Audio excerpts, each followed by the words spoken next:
So, welcome back, Eric. Welcome, James. Welcome, Terry. I see you're connecting to audio. Hello, hello. So this is Career Lab Wednesday. We're here every Wednesday from noon to 1 p.m. Central Time. And we're going to do the thing that we tried out last week, where, hello, Terry. Saw you joining and connected to audio now. Welcome back. Yes. Thank you. So we're going to be doing the thing again today. We're in the second half of our time together. We're going to close down on LinkedIn Live and stop the recording. We're talking about what people's needs are, and we may end up doing have a different channel that people who are part of the closed group would be able to go back and review the recordings, but not have those publicly. So anyway, we'll keep you updated on what works for everybody and what we move forward with. But I want to set the stage for our time today. Again, Career Lab Wednesday, we invite all career-related questions. Anything that you're working on, whether you're at the end of your career, middle of your career, beginning of your career, you might be shifting in a totally new direction due to personal wants or because pandemic kind of has stirred things up a bunch. Maybe you're wanting to manage better. So anything from the interview process to your current job that you're looking to improve there, or just even bringing more purpose and energy and motivation into your daily activities at work. Any career-related questions are welcome. So the ways that you can do that is, we love it when you jump in on the Zoom link. If you're not sure of what that is, you can always just comment in our on LinkedIn, message me on LinkedIn. Jane Coletta will make sure that you're able to join. She'll send you the Zoom link. Or if you're unable to jump in on Zoom, type your questions into the comments section and Jane will get those over to Dr. Medlock and myself here in our chat, so we're able to address, we'll try to address any questions that you send into the comment section in LinkedIn. So with all of that, welcome everybody. Our topic, which of course we do not need to stay on point with, but what we'll orient towards today is living with resiliency in your career. That was something that was coming up the last few times about what it takes, what Angela Duckworth refers to as grit. You know, being able, that's something that employers are looking for. And sometimes you got to have grit when you're going for the job that you really want and working through that process. And so that's our general topic. Dr. Medlock, welcome. Thank you for joining in today. It's great to have you. Is there anything that you'd like to add to this conversation at this point? Well, I'll tell you, the topic of grit and resilience is certainly timely. And I think that that's a great theme, because that it's just looking for a job, you know, trying to make that kind of change can be very lonely. It can be very difficult, very challenging. A lot of times you don't get feedback. It's hard to stay on your own side. So part of that resilience comes from being your own coach and your own partner, and making sure you're on your own side. So being able to have the positive self-talk when you don't have the feedback and need to find out what's going on. So I look forward to hearing about how people are dealing with the challenges of the barriers that do come up as you're looking for what you really want, and how you can get more support. So anything we can do to help, we'd be happy to provide that. Thank you, Dr. Medlock. Well, Eric, Terry, James, how can we support you today? What questions do you have? And hey, Terry. Hey, so last week, one of the challenges was to make a list of people that you could network with. And so I made the list. It's not as long as I thought it would be, to be perfectly honest. But I did reach out to a couple people, which was my goal, was to reach out to at least 2 people. And one person I had a great conversation with, and Like you say, he's worked with me he's known me personally for many years. And so he talked about all the things that I could bring to a company. And we kind of brainstormed about some places to start to look forward to connecting with. So I was able to do that. But you know, right now it's still at the beginning stages. Uh-huh. But that's really cool, because if you can jump back and remember your mindset, say last Wednesday at 11:45, and now your mindset right now at 12:06, after reaching out to some people that you put on a list, what do you notice?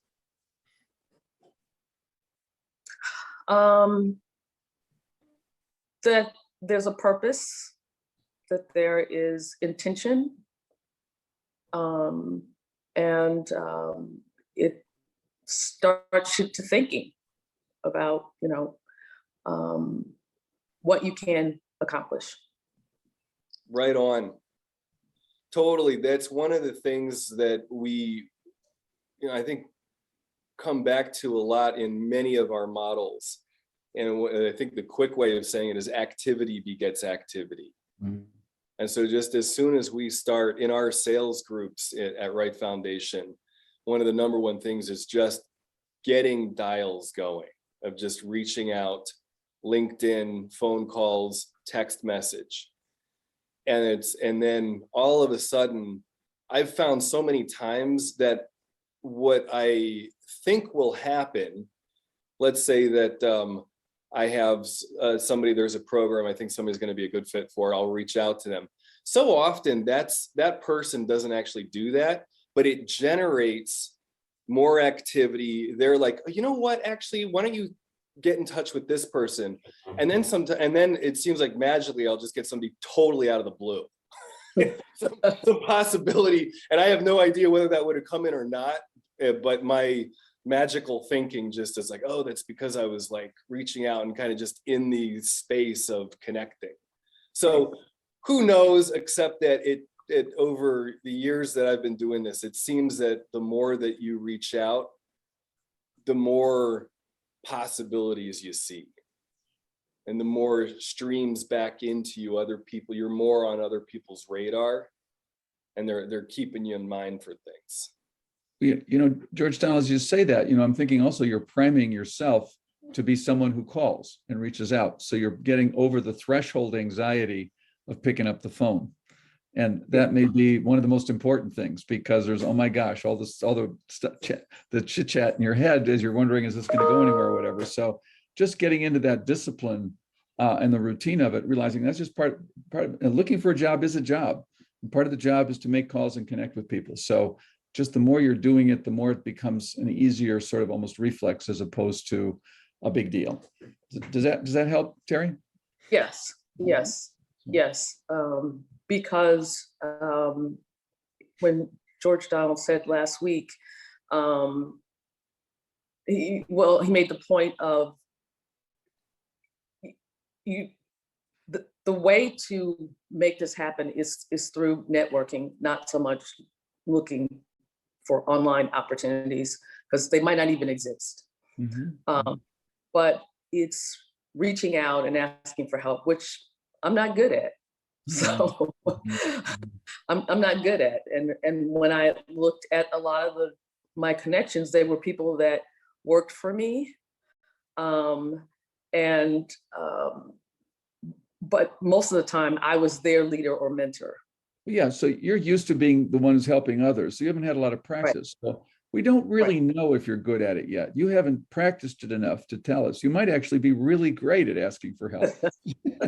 So yeah, I'm good at it though.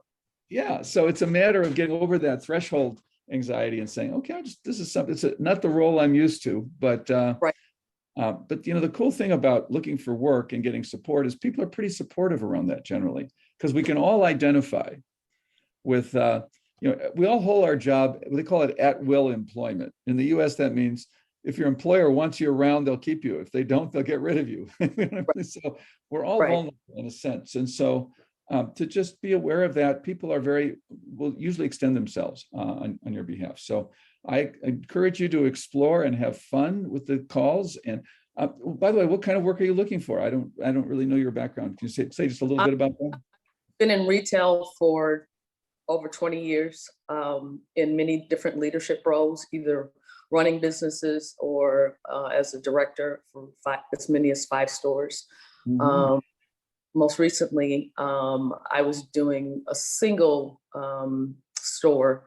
It was a startup, and a startup company decided they were going to open up retail locations, and Chicago hasn't fared as well as they thought it would do. So it's been really slow, like slower than I've ever experienced in my life. Really? Because of all the Like- online stuff, perhaps Like too? slow, like really slow. Like if you don't get $100 in a day, slow. Wow. Wow. This is in Chicago? Correct. In Wow. River North. Wow. What do you make of that? What are they saying is the dynamic there? What's going on? I think that needs stronger marketing. You got to create foot traffic if you're going to do retail, especially when it's a business that people don't necessarily need and you don't window shop for it. Mhm. So it's something that's a very deliberate visit. And so they have not created enough marketing dynamic to make it something that people seek out. And is that an expertise that you have? Do you do marketing of retail? Are you good at that, or is that something you know a lot about? I don't know a lot about it. I haven't done a lot of it, but when you think about how to create that, I could probably work on that for certain. I Knowing think the business. I suggest a project for you that'll get you both networking and some creativity here. Take a look at what's going on. Is River North an area that you're close to, familiar with? Yeah, I lived in North for a long time. Yeah. So you could, I suggest you look at, just walk, just do a little research, walk through the stores, see what's going on, what's missing, check out the marketing that is going on, then come in and talk to their manager about what you see and tell him what you think's needed. He's going to be very interested in that conversation. And Got it. be surprised at what might come out of that by you just bringing your expertise to how do I solve somebody's problem? Because all a job is a problem that needs a person in it to solve it, right? So Right. you've just identified a very key problem in your industry that you could help with. Thank you. Good. Have fun. Okay. Keep us informed. I'm curious to hear how it goes. Okay.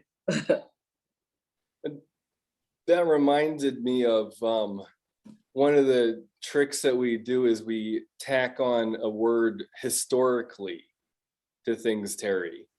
Like when I was seeing my physical therapist, and I said, "Oh, this my headache," and she stopped me and said, "Don't personalize it."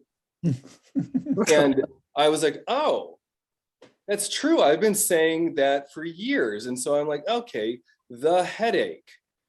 Oh, so I'm not as attached to it." And so this you are becoming increasingly good at asking for support and receiving support and delighting in that and in other people enjoying giving to you.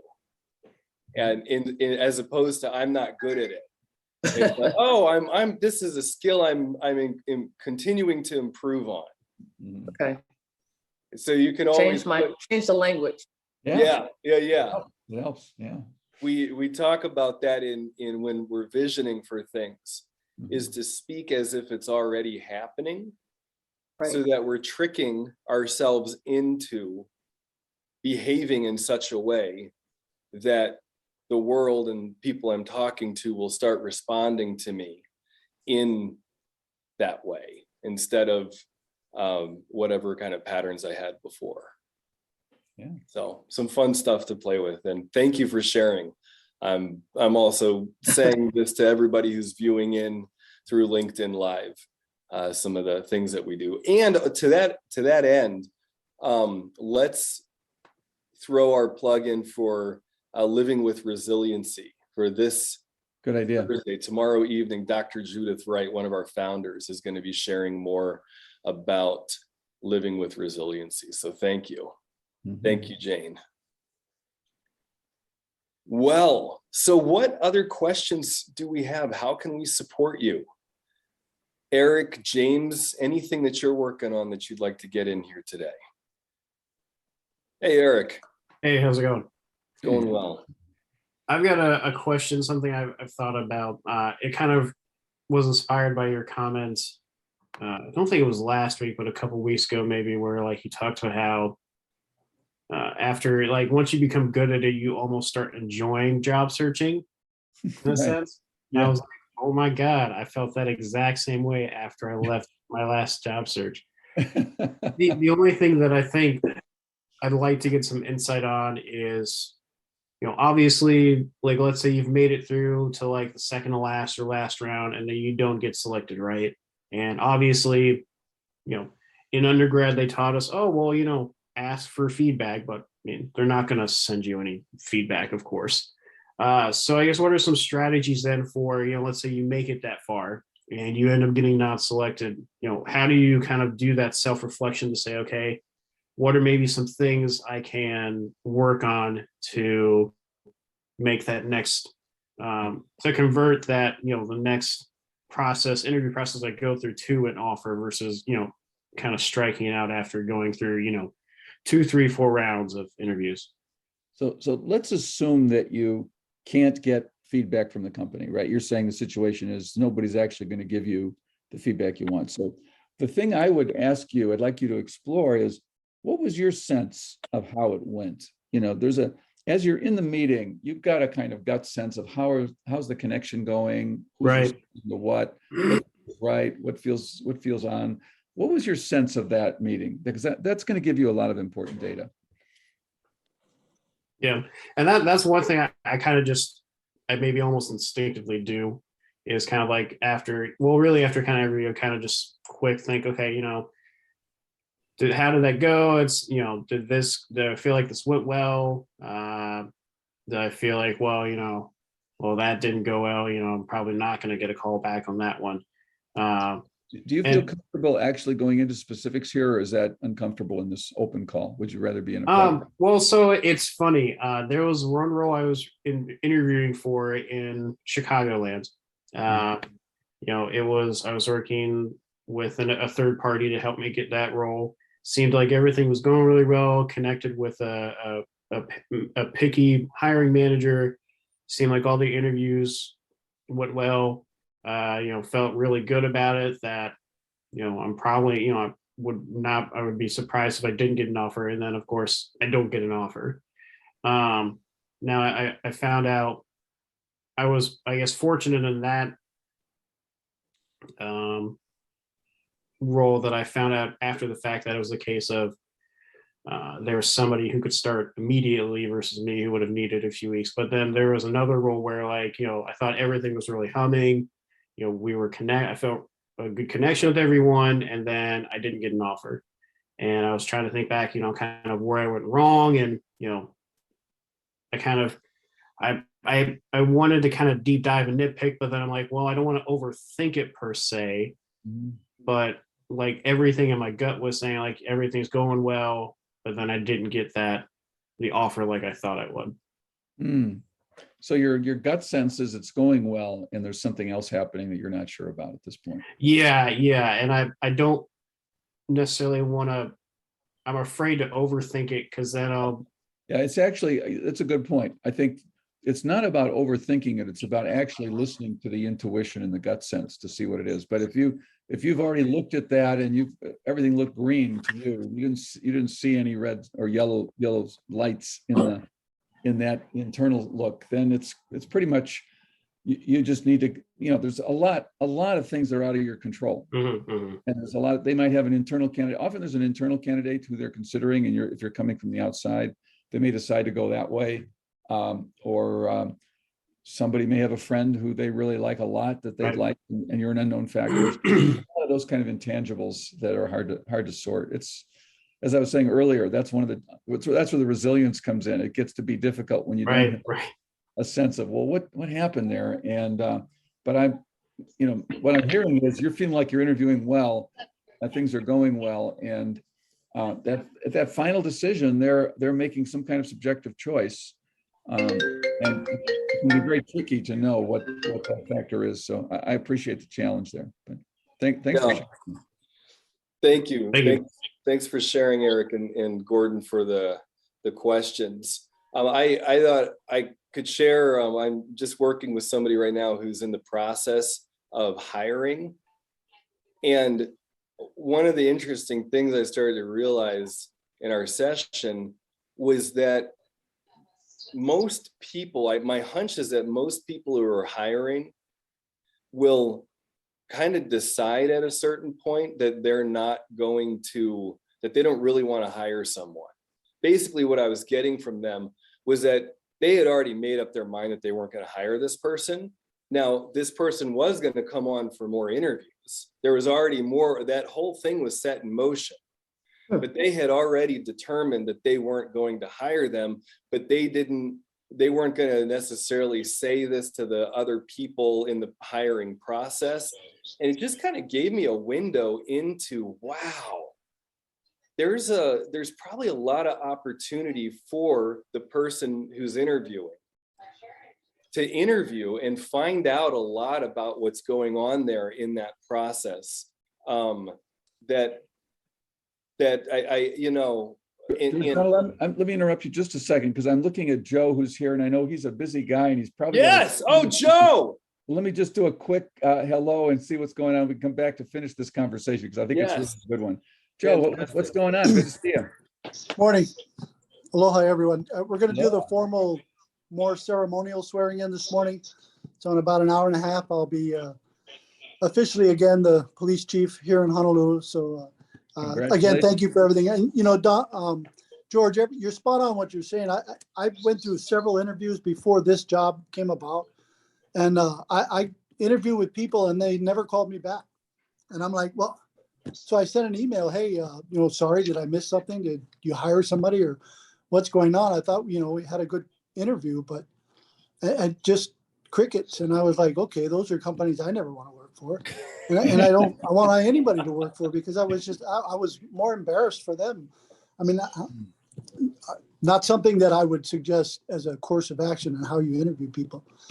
You may have a good interview and the person may have done fine, but if that's not what you're looking for, at least let them know so they're not hanging on. So I absolutely agree with what you're saying, even though I caught like the last 2 minutes as I got to head out the door and get going. But thank you for everything, gentlemen. You're a godsend. I'm glad I found you on LinkedIn, and I just took a whim and I joined in a conversation that got me to where I am today. So thank you very much. Right. And anybody out there listening, the Right Foundation and George Donald, they know exactly what they're doing. Thank you. Right. That's great. Joe, thank you. And you look fantastic, by the way. I'm thinking Hey, I don't badass have my outfit. badge or stars on. That's going to be pinned on in a few minutes by You're the good to family. go. I do have the gun, so I'm kind of there. You're good to But go. Have a great day today. Congratulations on all that you put into this. And thank you very much. I appreciate it. Okay. You guys are outstanding. I appreciate it. And thanks all of you listening. Thank you for taking the time out of your schedule to be participants in this. You're going to get a lot out of it, and it's just fantastic. And I will continue to get in Wednesday mornings as I can. But I appreciate it. Thank you all. Aloha. Take care. Take care. All right. Good luck today. Aloha. Oh, cool. That was some good advice, I think, around just asking for the feedback to Eric. There's Even some good advice. in the interview, see if you can get to it. Yeah. See if Or you can even get to it in afterwards there. saying, gee, I thought there was good connection. I'm a little surprised. Can you, what happened there? What did I miss? Or was there anything I missed here? I think that's fair enough. Puts them on the spot to be a decent human being in a sense. Yep. Yep. And what ended up happening was that, hello, hey, Guav, are you, yeah, come on in and jump in. What's going on? Oh, okay. You probably didn't mean, gotcha. Yes, but welcome, Amdala. Welcome, Gaurav. Help me say your name correctly in a minute. Gaurav, I think it is. Oh, Gaurav. Yeah, that's correct. It's Gaurav. Mhm. Gaurav, welcome. So, yeah, so anyway, that the person who was interviewing, what ended up happening is that they came back and said, oh, why didn't I? And even the fact that the person who I was coaching was hesitant to give them, and this is somebody who's done work, personal growth work for a while. So it just let me know that, wow, there's probably a lot of people who are interviewing out there who don't even know that they should, or have even the inkling that they should give feedback, or that it's just easier not to. And Well, so really going for getting feedback and letting the person who's interviewing you, letting them know, hey, this is really important to me. You might really have to take ownership of that. Otherwise you might not get it, is what I got was my kind of insight into this process, was you might really have to make it clear that you want it. Yeah. And another complexity that happens there is they're coached to not give feedback because they don't want to go on record as having given a reason why you excluded a candidate, unless it turns into some sort of legal suit of somebody who's saying, oh, they based it on the fact that I was an old white guy or something. So you never know. So they're saying to be, to not share. So that's part of the dilemma. But if there's a human connection, and there's goodwill that's assumed, you can find a human being who would say, here's my consideration. But that's what they're very much watching their legal backs, if you will. So okay, makes it. So it would actually help then to even give them a list and say, here's I thought I probably might not have been chosen for these reasons, and even be able to kind of make it easier for the person to say, oh yeah, number 3 on that, the fact that you didn't complete that thing, and that was something we're really looking for. Yeah. Okay. Well, maybe we've kind of spent enough time on this thing, but I just think it's fascinating what everything that happens in an interaction. It's reminding me, George Donald, about, it's kind of like a game of poker. How do you read for somebody's tell? How do you know when the person is actually really looking at wanting to hire you versus not? And what are the subtle indicators? And we as human beings communicate on a lot of different levels. And what we actually say is a very small percentage of what we're actually responding to. So, it's really about social and emotional presence in the moment to sense what's happening and how that's going, particularly if there's any kind of sense of, gee, this feels a little bit like, I don't know, it's getting kind of routine, like nothing's really going on here. And being able to say, this sounds like it's an important job, but I'm not getting the urgency here. What's the urgency you guys are having, or how's it going in terms of your selection process? Asking questions to kind of get at what's actually going on in a way that will invite some kind of interaction around it. So it's a delicate thing. This is very tricky. It's kind of advanced. By the way, I'm a terrible poker player, and my tells show all over the place. Everybody knows if I've got a good hand or not as soon as I pick up my cards. So I don't play poker. But I think there's a skill here for people to really learn around how to read what's going on and some of the cues. It's an art. So right on. Yeah. I think some of those questions you mentioned are really good. Yeah. Well, okay, so everybody joining in, I'm going to do a quick room reset here. This is Career Lab Wednesday. Every Wednesday from noon to 1, we are available for questions, anything career related, whether you're in the interview process, whether you're working with your team and you've got questions about how to better manage or how to better communicate up to your manager or your boss. We invite all questions. And you can jump in like many folks have done here into the Zoom. That's the easiest way for us to work with you and to coach. If that's not possible, you can always type your questions into the comment section on LinkedIn Live. Now, the last couple of weeks around this time, we have transitioned to only to stopping the live stream on LinkedIn and stopping the recording and not putting that on YouTube. So I want to get a sense from the group. Is that something that you want to do now? Or is anybody on here who wants coaching, but doesn't want this streamed live and will feel more comfortable to share if we're not live. Amdala, Gaurav, Terry, Eric. Yeah, and Georgetown, is there any way we can know from the people on live stream if we say, if they're interested, if we go to a non-recording format, which I think is a good idea actually as a ongoing practice, but is there somebody who'd really like to be part of that? We can send a link to them too, or Absolutely, yep. Just let us know, and Jane will get you the link so you can join in here. So we don't want anybody to be excluded. We just want to create the kind of safety that allows for the kind of sharing that you guys can get the most value from. So with that said, Jane, if you see any communications from the live feed around somebody who'd like to join, you can just send that to them personally, I would say, just a kind of a private chat sort of thing. Yep. And then why don't we switch to the private format for this, okay? Okay. Good. Yeah, let's go ahead and do that. So Jane,